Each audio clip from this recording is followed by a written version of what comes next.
Nais ko lamang bigyang diin na napakaswerte natin dahil pinahintulutan ng kanyang kamahalan na gamitin ang Buckingham Palace para sa okasyong ito. At kailangan kong sabihin na si Haring Charles ay gumawa lamang ng pinakamahalagang desisyon sa buong panahon ng kanyang paghahari. Ang mga taong tunay na nakauunawa kung paano gumagana ang monarkiyang Britaniko ay lubhang nagulat. Hindi dahil hindi ito inaasahan, kundi dahil ipinapakita nito ang lahat ng nangyayari sa likod ng mga saradong pintuan ng palasyo. Sa kasalukuyan, pinag-uusapan natin ang isang hakbang na napakasadya, napakakalkulado, at napakabigat ang kahalagahang pangkasaysayan na sa isang iglap ay muling inayos ang buong estruktura ng kapangyarihan sa loob ng dinastiyang Windsor. Si Princess Anne, ang babaeng halos hindi pinansin ng media sa loob ng maraming dekada. Ang maharlikang hindi kailanman humabol sa mga headline. Ang Princess Royal na tahimik lamang na ginampanan ang kanyang tungkulin. Habang ang iba ay nasa sentro ng atensyon, ay literal na binigyan ng mga susi ng kaharian. At nagsisimula pa lamang ang mga epekto nito. Sa kasalukuyan, ang tamang sagot ay wala sa kanila. Dahil ang taong may hawak ng tunay na kapangyarihang konstitusyonal, ang taong may access sa mga lihim na dokumento ng Estado, mga ulat ng intelihensya, at sa mga mekanismong nagpapatakbo sa bansa, ay si Anne Elizabeth Alice Louise, Princess Royal, Counselor of State, at ngayon ay ang pinakamakapangyarihang hindi monarkang personalidad sa kasaysayan ng maharlikang pamilya ng Britanya. Ang pulang kahon na halos walang pinag-uusapan. Magsimula tayo sa bagay na nagpasimula ng lahat, ang pulang kahon. Kung hindi pa ninyo narinig ang tungkol sa red box ng monarka, ito ang dapat ninyong malaman. Hindi ito simpleng dekorasyon o simbolikong kagamitan lamang. Ang pulang kahon ang lalagyan ng lahat ng pinakamahahalagang dokumento sa pamamahala ng Britanya.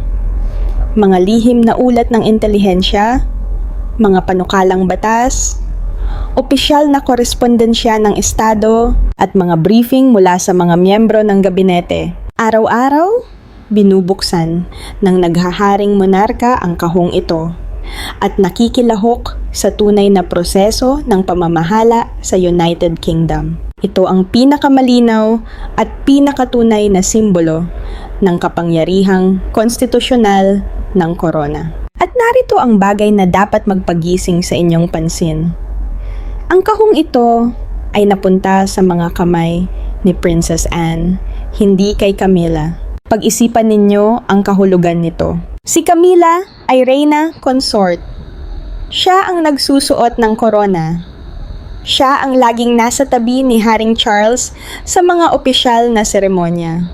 Sa lahat ng seremonyal na pamantayan, siya ang ikalawang pinakamahalagang tao sa maharlikang sambahayan. Ngunit nang dumating ang oras upang magpasya kung sino ang magkakaroon ng akses sa laman ng pulang kahon, kung sino ang hahawak sa tunay na gawain ng monarkiya kapag hindi ito magampanan ng hari, pinili ni Charles ang kanyang kapatid, hindi ang kanyang asawa. Ang kanyang kapatid, hindi ito pagkakamali. Sa loob ng maharlikang pamilya ng Britanya, walang bagay na nangyayari ng hindi sinasadya.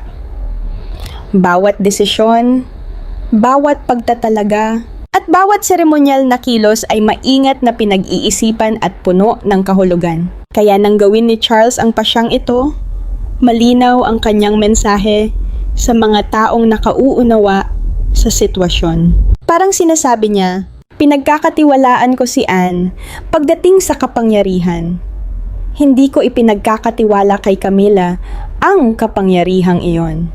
Napakabigat ng pahayag na iyon. At ang tanong ay, bakit? Ang krisis na walang gustong banggitin. Upang maunawaan kung bakit ginawa ni Charles ang hakbang na ito, kailangan munang maunawaan ang tunay na pressure na kinahaharap ng monarkiya ngayon. Si Charles ay may malulubhang hamon sa kalusugan. Alam ito ng publiko. Mas naging bukas siya tungkol sa kanyang gamutan kaysa sa sinumang nakaraang monarka. At tumugon ang publiko ng may malaking simpatiya. Ngunit hindi nalulutas ng pagiging bukas tungkol sa kalusugan ang praktikal na problemang dulot nito. Hindi maaaring sabay na sumailalim sa paggamot ang isang monarka at pangasiwaan ang lahat ng pang-araw-araw na tungkulin ng pamahalaang konstitusyonal. May kailangang pumalit. At dito pumapasok ang tanong, sino? Ang pinakasimpleng sagot ay si Prinsipe William. Siya ang tagapagmana ng trono. Siya ang hinaharap ng monarkiya. Sa teorya, siya ang dapat unti-unting humawak ng mas maraming responsibilidad habang nagpapagaling ang kanyang ama. Ngunit hindi isinasaalang-alang ng teorya ang realidad. Si William ay nasa isang napakahirap na yugto ng kanyang buhay. Si Catherine ay dumaraan din sa seryosong proseso ng paggaling. Mayroon silang 3 batang anak na nangangailangan ng isang amang naroroon at aktibong gumagabay sa kanila. Bukod dito, pasan na niya ang mabigat na katotohanang balang araw ay siya ang magiging hari. Bawat desisyong ginagawa niya ngayon ay paghahanda para sa responsibilidad na dadalhin niya habang buhay. Kung idaragdag pa rito ang buong pasaning administratibo ng isang monarkang hindi ganap na makaganap ng tungkulin, maaari itong magdulot ng matinding pagkapagod at pinsala sa kanya. At alam yon ni Charles. Higit pa rito, nirerespeto niya iyon. Hindi niya isasakripisyo ang katatagan ng kanyang anak at ang relasyon ng kanyang mga apo sa kanilang ama, alang-alang lamang sa tradisyon. Kaya tumingin siya sa ibang direksyon at nakita niya ang isang tao na may sapat na karanasan, kredibilidad, kaalaman sa institusyon, at higit sa lahat, walang personal na ambisyong pampolitika. Nakita niya si Anne. Bakit si Anne lamang ang maaring gumanap sa papel na ito? Dito, nagiging tunay na kawili-wili ang kwento. Ang pagiging kwalipikado ni Anne para sa tungkuling ito ay hindi aksidente. Ito ay bunga ng mga dekada ng paghahanda, impluwensya ni Reyna Elizabeth II at ng pambihirang dedikasyon at disiplina ni Anne mismo. 2 taon lamang ang tanda ng agwat nila ni Charles. Ibig sabihin, magkasama nilang nasaksihan ang parehong mga panahong pampolitika, mga krisis, at mga pagbabagong humubog sa makabagong monarkiya. Hindi na kailangang ipaliwanag sa kanya kung bakit mahalaga ang ilang tradisyong konstitusyonal.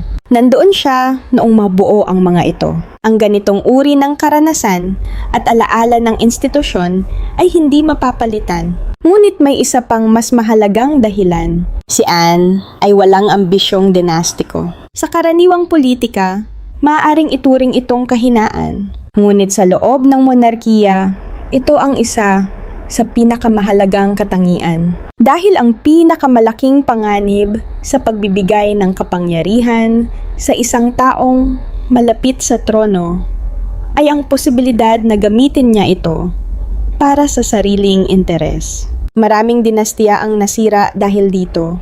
Ngunit si Anne ay halos walang ganitong motibasyon. Sa ilalim ng dating sistemang nagbibigay prioridad sa mga lalaki sa pagmamana ng trono, ipinanganak siyang pangalawa, ngunit unti-unting bumaba sa linya ng tagapagmana nang maisilang ang kanyang mga kapatid na lalaki.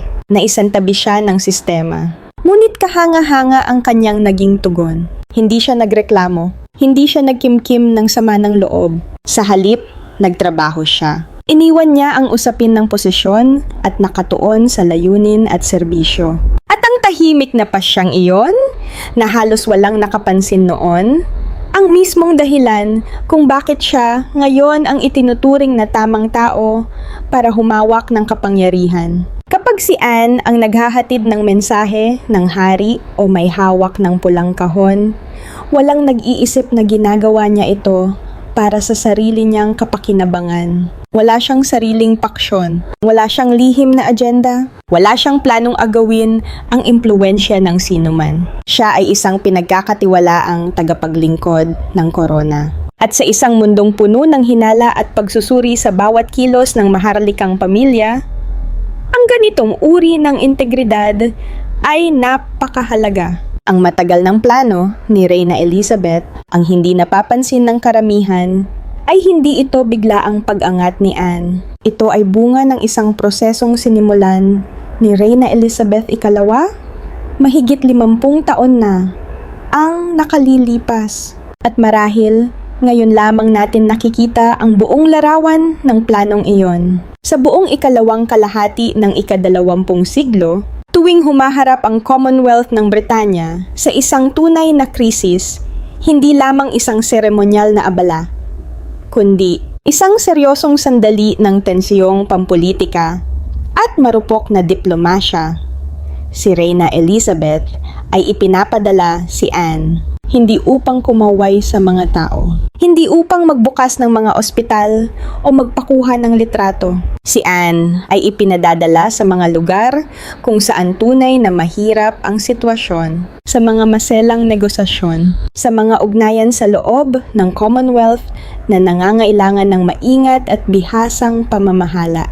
Sa mga pagkakataong ang isang maling salita o maling kilos ay maaaring magdulot ng seryosong pinsala. Binibigyan ni Elizabeth ang kanyang anak ng edukasyong hindi kailanman maituturo sa loob ng silid-aralan o briefing room. Sinasanay niya si Anne sa tunay na sining ng pamumuno at diplomasya sa pinakamataas na antas. Ipinapadala niya ito na may tunay na awtoridad at kalayaang gumawa ng mga desisyon para sa korona kapag hindi maaaring dumalo ang reyna mismo. Taon-taon, misyon pagkatapos ng misyon. Tahimik na hinuhubog si Anne upang maging eksaktong uri ng tao na kakailanganin ng monarkiya kapag naging masalimuot ang mga pangyayari. At pagkatapos sa mga huling yugto ng kanyang buhay, ginawa ni Elizabeth ang hakbang na magpapatibay sa lahat ng iyon. Noong huling bahagi ng 2022, habang papalapit na ang mga huling linggo ng kanyang buhay at malinaw pa ring iniisip kung ano ang kakailanganin ng paghahari ni Charles, isinulong niya ang isang pagbabago sa Regency Acts sa pamamagitan ng parlamento. Idinagdag niya sina Princess Anne at Prince Edward sa permanenteng listahan ng mga Counselor of State. Hindi pansamantala, hindi may kondisyon, kundi habang buhay. Ngayon, maging malinaw tayo kung bakit napakatalinong estratehikong hakbang nito. Ang dating listahan ng mga taong maaaring humalili sa paggamit ng mga kapangyarihan ng monarka sa panahon ng emerhensya ay may seryosong problema. Naging komprometido. Si Prinsipe Harry ay tuluyang lumayo sa mga tungkuling maharlika, lumipat sa California at epektibong namuhay sa labas ng institusyon. Samantala, si Prinsipe Andrew ay naging halos imposibleng tanggapin sa pampublikong larangan matapos ang mga kontrobersyang sumira sa kanyang reputasyon. Kung may nangyari kay Charles at nanatiling hindi nababago ang listahan, ang mga taong legal na maaaring humawak ng kapangyarihan ng Estado ay mga taong malamang na hindi nais ni Charles na pagkatiwalaan nito. Inayos iyon ni Elizabeth. Ginawa niya ito sa pamamagitan ng parlamento, kaya't naging ganap na legal at mahirap tutulan. Ginawa niya ito sa paraang marangal, sapat upang hindi makapagprotesta sina Harry at Andrew, nang hindi tila kinikilala ang kanilang sariling pagkawala ng impluwensya. At higit sa lahat, inilagay niya si Anne sa pinakasentro ng mekanismo ng paglipat ng kapangyarihan sa paraang halos walang sinuman ang maaaring baguhin o baligtarin. Parang sinasabi ni Elizabeth, kapag naging hari ang aking anak at hinarap niya ang mga pagsubok na hindi maiiwasan sa pagiging monarka? Si Anne, ang taong maaari niyang sandigan. Ginagawa ko itong opisyal upang kapag dumating ang panahong iyon, walang kalituhan, walang pagtatalo, at walang sinumang makikialam. At ngayon, dumating na ang panahong iyon. Habambuhay na mga palatandaan, ang mga titulo na nagsasabi ng kwento. Kung babalikan natin ang kasaysayan ng mga titulo at karangalang natanggap ni Anne sa buong buhay niya, makikita nating matagal nang nakatago sa harap ng ating mga mata ang kwento ng kanyang pag-angat. Noong 1987, ipinagkaloob ni Reyna Elizabeth kay Anne ang titulong Princess Royal. Isa ito sa pinakamatandang titulo sa maharlikang hierarkiya ng Britanya at maaari lamang hawakan ng isang tao sa isang pagkakataon. Karaniwan itong ibinibigay sa panganay na anak na babae ng naghaharing monarka. Ngunit higit pa ito sa tradisyon. May dala itong malinaw at seryosong kahulugan. Ang taong may hawak nito ay inaasahang mag-alay ng buong buhay sa paglilingkod sa korona.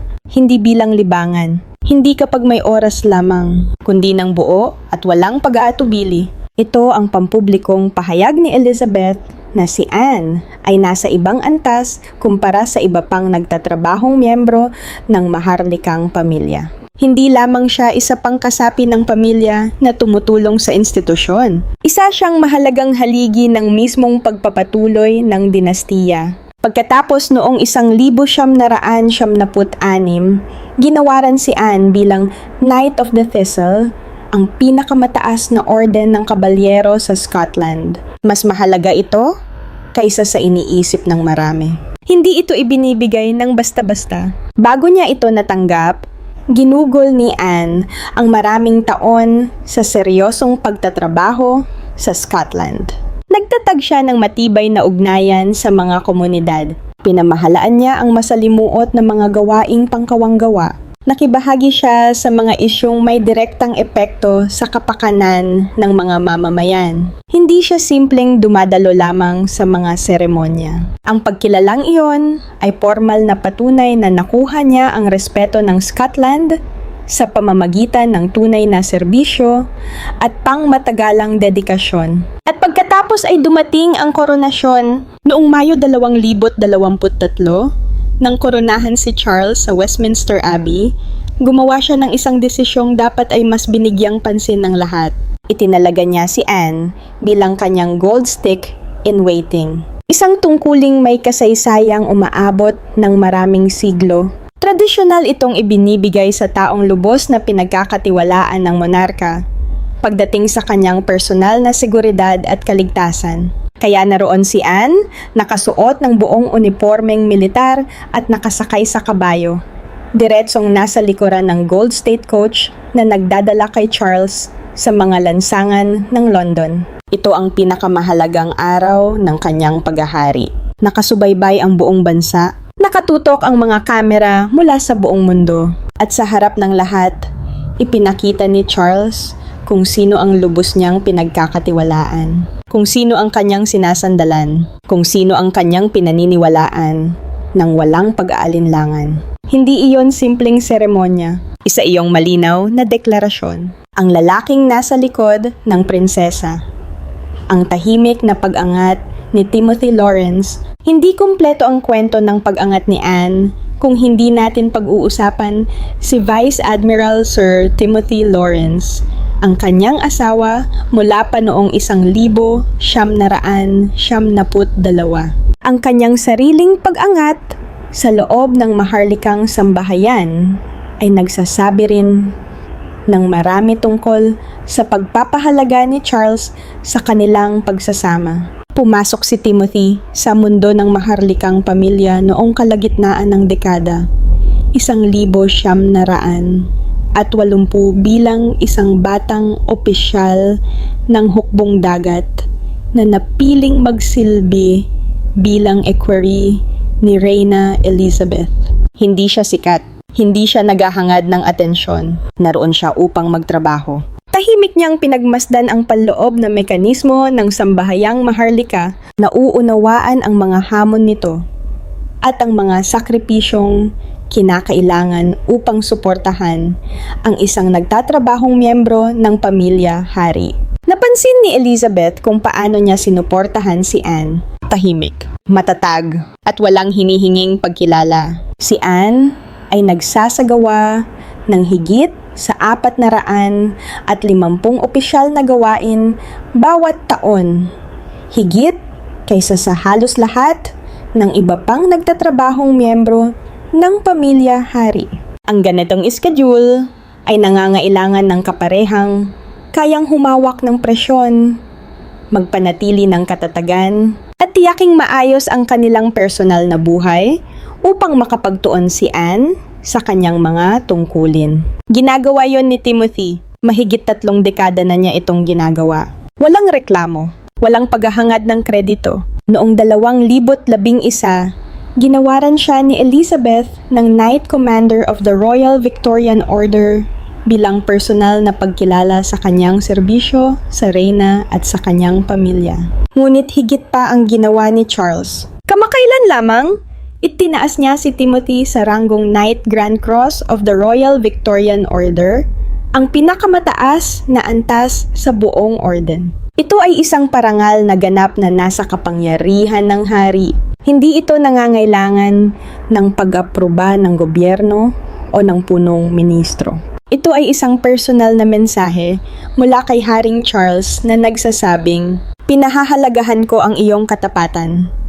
Nakikita ko ang iyong mga sakripisyo.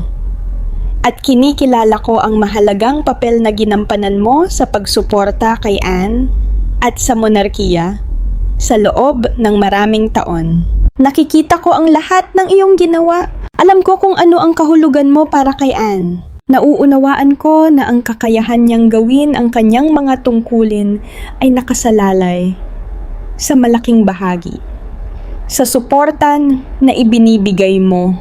At ngayon, inilalagay kita sa pinakaloob na bilog ng aking pagtitiwala. Kapag pinag-isipan mo ito ng mabuti, isa itong napakalalim na pahayag.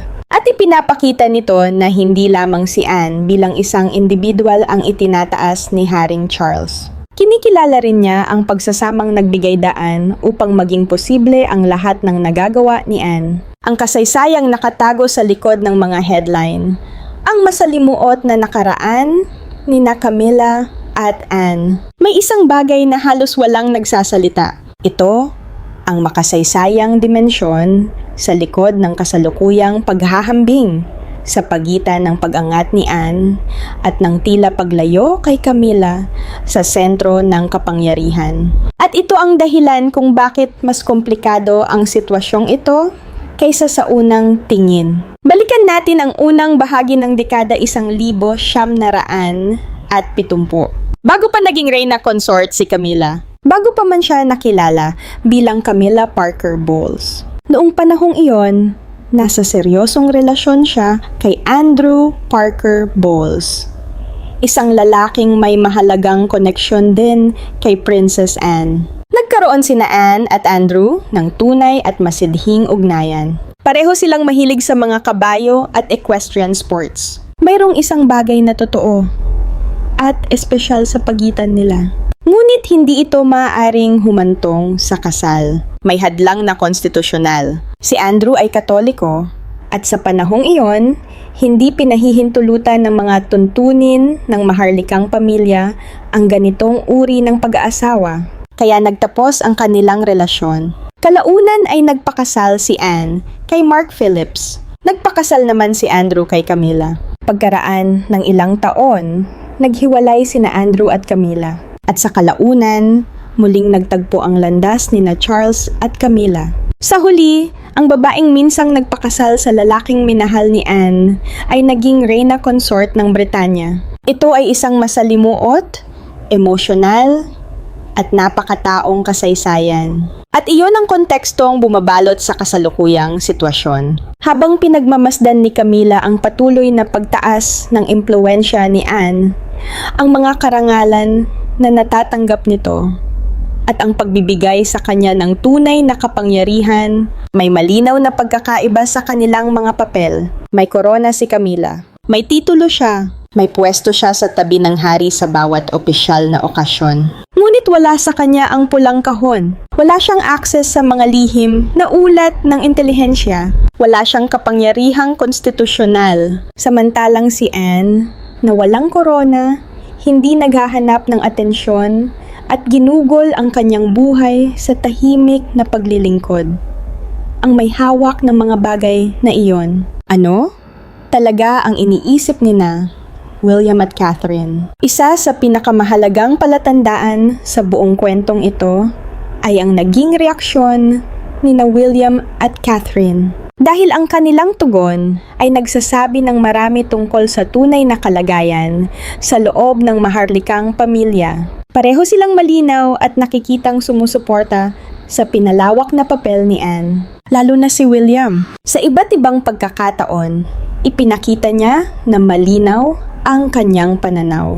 Para sa kanya, si Anne ay isang pananggalang ng institusyon. Isang taong may reputasyon ng integridad at sipag na halos hindi matitinag. Isang taong ang mismong presensya sa sentro ng monarkiya ay nagbibigay ng proteksyon laban sa mga pagdududa at kritisismo. Pag-isipan ninyo ang kahalagahan nito. Ito ay nagmumula sa magiging susunod na hari. Sa madaling salita, sinasabi ni William na mas nagiging matatag at ligtas ang monarkiya dahil kay Anne. Napakataas ng kredibilidad niya. Napakalinaw ng kanyang layunin at nakikinabang ang buong institusyon sa kanyang presensya. May isa pang mahalagang bagay na ginawa sina William at Catherine sa mga pangunahing pampublikong kaganapan. Tahimik ngunit kapansin-pansin silang umatras upang mabigyan si Anne ng mas malaking espasyo. Hinayaan nilang siya ang mapansin. Hinayaan nilang siya ang maging sentro ng pansin. Isa itong malinaw na kilos ng paggalang. At nagpapadala ito ng mensahe sa buong bansa na ang susunod na henerasyon ng maharlikang pamilya ay hindi nakikipagkumpetensya kay Anne. Sinusuportahan nila siya. Para kay William, mayroon ding napakapraktikal na dahilan. Ang kahandaang akuin ni Anne, ang malaking bahagi ng administratibong responsibilidad ng monarkiya, ay nagbibigay sa kanya ng isang bagay na lubhang kailangan niya. Espasyo. Espasyo. Upang makasama si Catherine habang siya ay nagpapagaling. Espasyo upang maging ama kina George, Charlotte at Louis sa panahong kailangan nila siya. Espasyo upang maghanda para sa pagiging hari ng hindi nasisira ng sobrang bigat ng mga tungkulin. Nauunawaan niya na ang pag-angat ni Anne ay hindi pagbabawas sa kanyang magiging papel sa hinaharap. Sa halip, isa itong regalo sa kanyang kasalukuyang buhay at malinaw na makikita ang kanyang pasasalamat. Ang sandaling nagbago sa lahat, si Anne at ang puso ng bansa. Kung may isang sandali na nagpatibay sa pagmamahal ng publiko kay Anne at nagpatunay na karapat-dapat siya sa kanyang kasalukuyang papel, iyon ay nang lumabas siya sa isang dokumentaryo ng BBC tungkol sa taon ng koronasyon ni Haring Charles. Nagbigay ang dokumentaryo ng pambihirang sulyap sa maharlikang pamilya sa isa sa mga pinakamahirap at pinakamahalagang yugto ng kanilang kasaysayan. At doon, ginawa ni Anne ang isang bagay na bihirang gawin ng mga miyembro ng monarkiya. Naging tapat siya. Ikinuwento niya ang mga huling araw ng kanyang ina sa Balmoral Castle. Ibinunyag niya na nag-aalala si Reyna Elizabeth tungkol sa posibilidad na doon siya pumanaw. Hindi dahil sa sarili niyang kapakanan, kundi dahil sa mga komplikasyong administratibo at pampamahalaan na maaaring idulot nito. Mas komplikado ang mga prosesong kailangang sundin kapag namatay ang isang monarka sa Balmoral kaysa sa Windsor. At kahit sa kanyang mga huling araw, iniisip pa rin ni Elizabeth ang magiging pasanin para sa iba. Sinabi ni Anne sa kanyang ina, "Huwag mo nang isipin iyon. Manatili ka kung saan ka masaya. 70 taon mong ibinigay ang lahat para sa institusyong ito. Karapat-dapat kang gugulin ang iyong mga huling araw sa lugar na pinakamamahal mo. Sapat na sana yon upang maantig ang damdamin ng publiko. Ngunit may ibinahagi pa siya. Ikinuwento niya ang sandaling inalis ang Imperial State Crown mula sa kabaong ni Reyna Elizabeth sa panahon ng libing. At inamin niya na may isang damdaming hindi niya inaasahang maramdaman. Ginhawa. Hindi dahil hindi siya nagdadalamhati. Malinaw na labis siyang nalungkot. Ngunit dahil nauunawaan niya ang tunay na bigat ng koronang iyon, nauunawaan niya ang mga dekada ng sakripisyo, ang walang katapusang tungkulin, ang paulit-ulit na pagtalikod sa personal na kagustuhan para sa kapakanan ng institusyon. At sa sandaling iyon, alam niyang natapos na ang pasaning iyon para sa kanyang ina. Wala na ang presyon. Natapos na ang responsibilidad. Ang tapat at walang pag-iingat na pag-amin na iyon tungkol sa kamatayan, tungkulin, at sa tunay na halaga ng korona ay isang bagay na bihirang marinig mula sa isang miyembro ng maharlikang pamilya. Hindi ito dramatiko. Hindi ito palabas. Ito ay simpleng katotohanan. At sa katotohanan iyon, nakita ng publiko kung bakit si Anne ang tamang tao para sa panahong ito. Nauunawaan niya ang halaga ng institusyon. Palagi niya itong nauunawaan. At sa kabila nito, patuloy niyang pinipiling maglingkod. Hindi para sa pagkilala, hindi para sa kapangyarihan, hindi para sa posisyon, kundi dahil naniniwala siyang ito ang tamang gawin. At marahil, iyon ang pinakamahalagang tanong sa lahat. Mayroon pa bang ibang miyembro ng maharlikang pamilya sa kasalukuyan na maaaring magsabi ng pareho? Ano ang